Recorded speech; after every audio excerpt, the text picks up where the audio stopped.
जय जगन्नाथ। चलते आज बनवा लाउर सब्जी।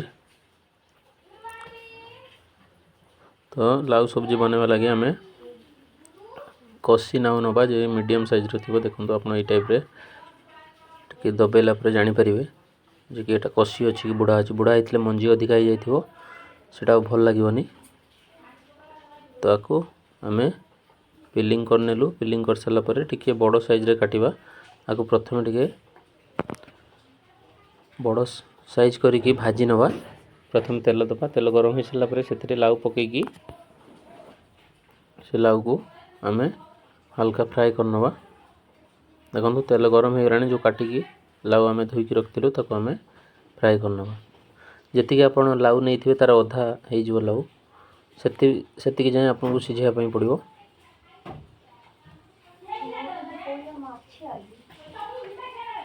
से स्वाद अनुसार लुण आ हलदी देदेबा। भल भाव मिक्स करनवा।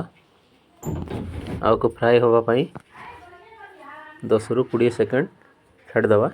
अधिका टाइम फ्राए करवानी पूरा सॉफ्ट हो। फ्राए हो सारापर गोटे बेसल को बाहर करनवा।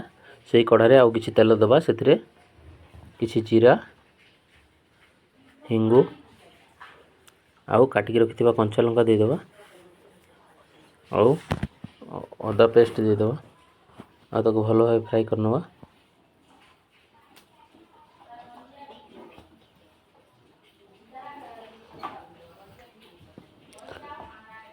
अदा फ्राए हो सारापर आम से टमाटो जो ग्राइंडिंग करके रखीचु से देदेबा।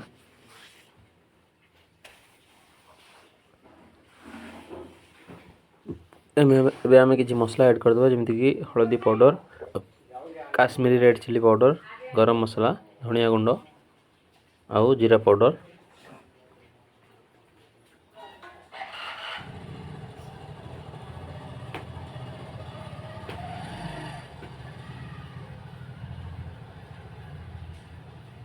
मसला फ्राए हो सारापर आम से जो टमाटो ग्राइंडिंग करके रखीचु से टमाटो को देदेबा।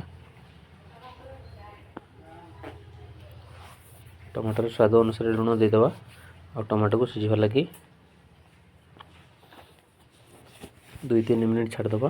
से किसी कस्तूरी मेथी देदेबा। आउ काजू मगज टी ग्राइंडिंग करदेबा। बहुत कम दबा।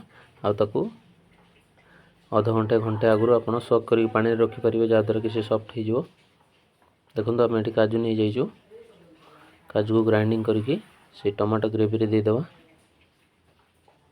आउ भल भाव मिक्स कर सारापर ताको आउ टिके बॉयल करनवा।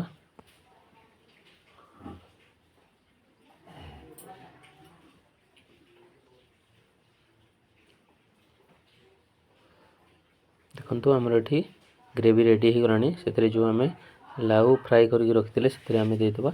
आ भल भाव मिक्स करनवा।